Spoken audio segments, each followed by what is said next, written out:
गोजरी ज़बान में अपडेट सुनिए।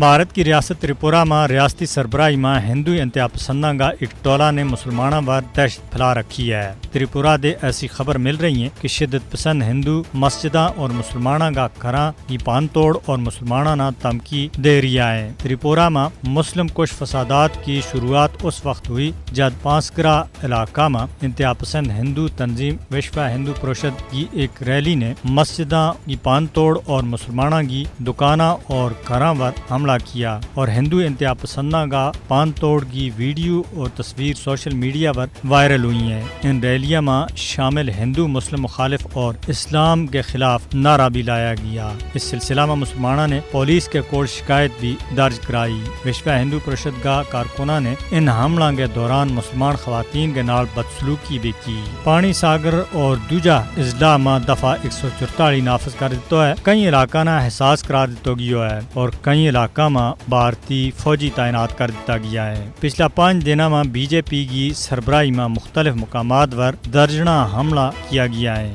जिनमें 16 मस्जिद और मुसलमानों का घर और दुकाना की पान तोड़ के अलावा आग ला दी गई है। यो सिलसिलो होने भी जारी है। पानी सागरा इलाका में हिंदू शिद्दत पसंदा को फैलाए हुए फसाद और पूरी रियासत में दहशत को माहौल पैदा हो गया है। कांग्रेस लीडर राहुल गांधी ने भी त्रिपुरा में मुसलमानों पर हमला की सख्त अल्फाज में मजम्मत की है। भारत में मुसलमानों ने कई सालों दे इम्तियाजी सलूक को सामने है। बीजेपी की हुकूमत बनने के बाद मुसलमानों पर हमला में कई गुना बाद होया है। मोदी हुकूमत अकलीता खासकर मुसलमानों ने भारत से खत्म करने पर तुली हुई है, जिसके वास्ते हिंदू शिद्दत पसंदा को इस्तेमाल किया जा रही है। भारत में मुसलमानों ने RSS और बीजेपी का हमला दे बचाने के वास्ते दुनिया भर का बाज़मीर लोगों ने आगे आना चाहिए।